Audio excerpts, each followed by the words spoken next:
I want to talk about this one time I was actually on the light rail station, which is like somewhat like the subway in New York or DC, but it's on the regular level ground. It's not below the ground. And my car was in the shop. And like anybody who used to driving, when your car is in the shop, this is before Uber, you hate to get on the bus or public transportation. I hate it. I know everybody hates it, but this was before Uber. So I'm getting on the light rail station or whatever, and this chick was getting on the same car I was getting in on the light rail. And I decided to speak like, hello, how are you doing? Whatever, just being cordial. She looking at me like, why are you talking to me? You know how chicks be looking or whatever. And I'm looking at her like, damn, why you tripping, So I just didn't say nothing. I went on and took my seat. About 6 weeks later, I got my car back, you know what I'm saying? My car's looking clean. I'm in the mood to get a Baconator, right? I love Wendy's. Can't help it. So I'm like, man, let me go check out the Baconator. Give me a Baconator with some cheese and some fries. Get the little chili. You know how it is at Wendy's, right? Go there, and I hear a female's voice on the other side. Your total is $10.31. And then I drive up to the window. Who is it? This is about 2 months later. It's the same chick that was looking at me crazy. Now, she see me in the car, and the car is nice. And I'm like, yeah, don't I know you from somewhere? She's like, I think so. I was like, yeah, I saw you on the light rail. Oh, okay. You know how people to be fronting. But she see me in the car. Now she want to be all nice or whatever. She gave me the number, but she misjudged me on that light rail because I was on there with her. And she thought she was better than me. But in the real reality, she worked at Wendy's. Let me kind of talk about another subject. I'm going to tie it all together with what I'm talking about. As black men, they're professional classes of brothers and working class brothers who have that same relationship with brothers who are just getting out of jail or have committed crimes in the past. And a lot of times what I've seen on social media in certain cliches and groups, black men who have not went to jail, black men who have done everything by the law, upstanding, got good credit,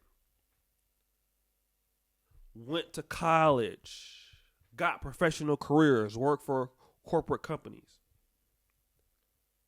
Although they may never say it, they feel that they are better than black men who have not done the same thing. I know that. I'm in the conversations with these guys. I am a guy myself that is collegiately educated, a year from finishing professional school myself. I know how guys at this level of education, how they feel, how they think. Even if they don't talk about it behind the scenes, these are the conversations that are had. Trust me, I know.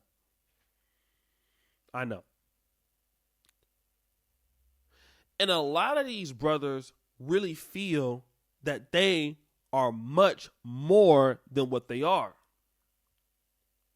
Just like that chick thought she was much more than I was. But she forgot that she was on the same light rail that I was riding. And I'm going to come back to that in a minute with you black guys. Keep that in mind as we come to the close. But you see, no matter how much you think you are, or how much better you think you are, or how much stuff you do right in American society, people are going to look at you in a different way than you perceive yourself. Now, let me kind of switch gears a little bit.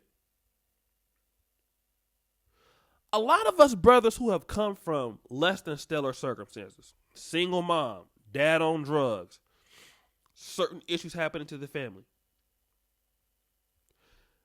Just because we make it out of certain situations, we always think that everybody else should make it because we make it. So when other brothers get caught up in gangs, other brothers get caught up in drugs, other brothers get caught up in all of these things, we feel like, well, that's on them. It's not my fault. They should have did the right thing like I did. They should have did what I did. They should have went to school like me. Out here causing all these crimes in the street and doing all this. And I can understand that. I would never move and live around them again. I can understand that, right? But let's really dissect what it is that you're saying. Because you have a different experience than other people, even though you come from the same place, does that really give you the audacity to look down on those people? Because, see, what you may not have figured out is while you have been successful, your success is not all your own success all the time. See, there are other factors that could have played into why you turned out better than so-and-so.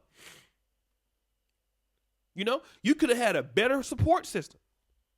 You could have had a grandma in church, a granddaddy in church. You could have had people that went to that church that helped you do things, that had certain professional hookups, that had a parent that were in college, that had an aunt that was in college.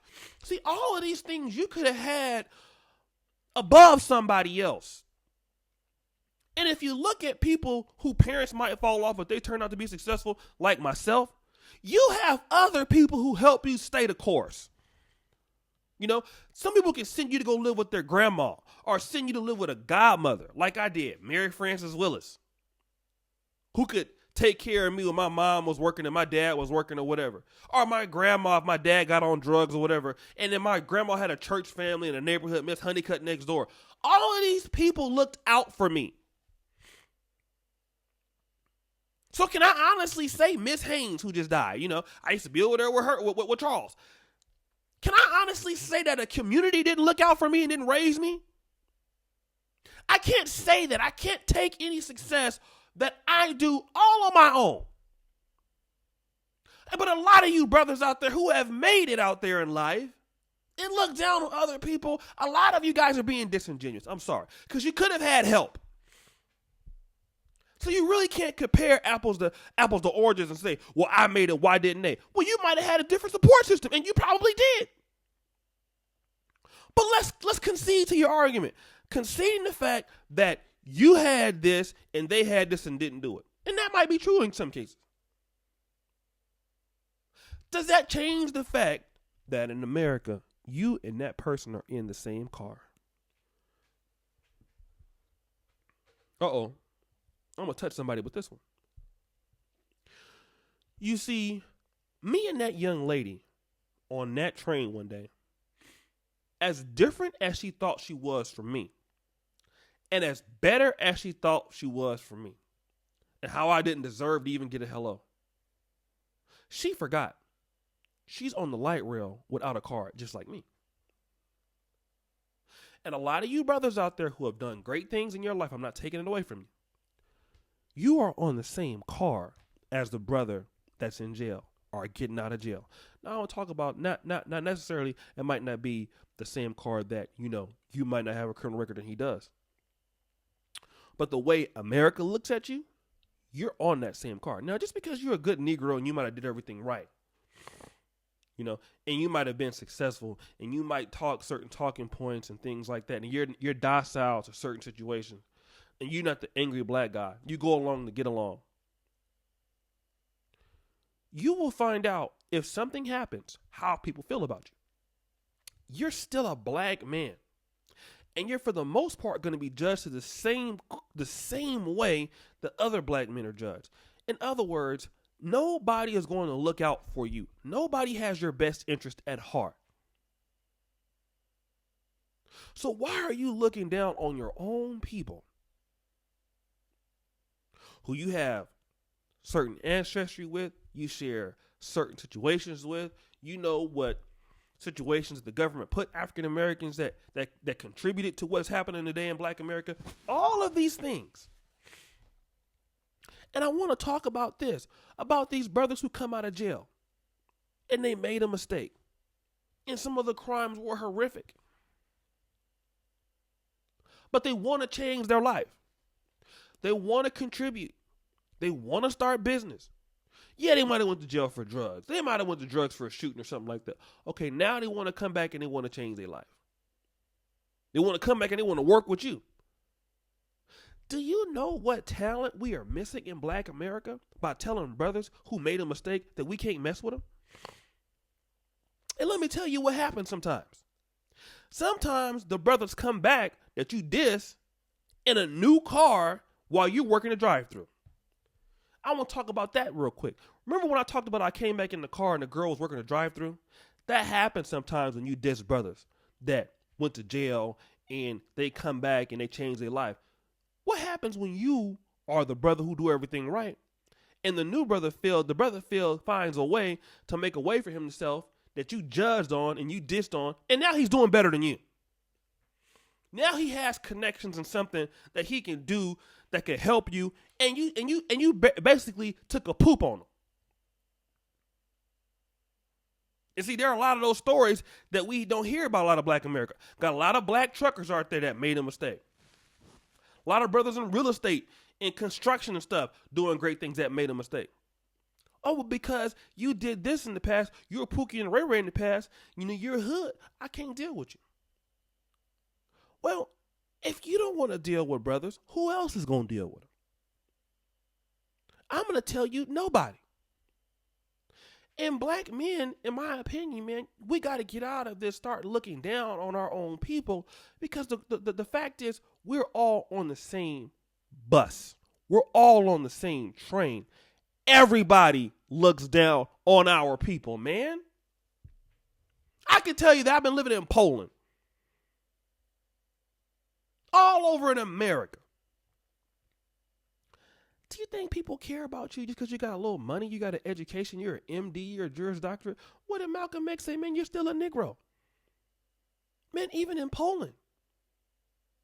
Ukraine. Man, listen, just because you got some money, you think the people want to be bothered with you all like that? You're not impressing them. And they judge you just the same.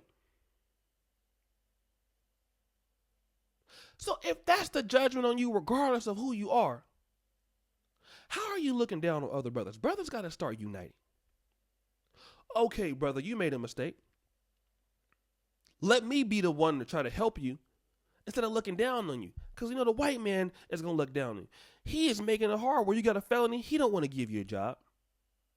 Well, brother, what talents do you have so I can give you a job? If he don't want to help our people, we got to help our people. And this is why we miss out on so many opportunities in Black America, because a lot of the brothers that made a mistake actually are smart. And some of you brothers out there that look down on them, you 1 or 2 paychecks behind from being at the unemployment office. That's just the facts. So we got to stop looking down on our people, man, especially brothers. Anyways, what do you guys think about this? Hope you might disagree in the comments. Let me know what you feel, brothers. Make sure you subscribe at the bell. Check us out at patreon.com/Negro Manosphere. I'm going to put up a new video tonight. And as you know, the buffoonery remains at an all-time high. I'm out.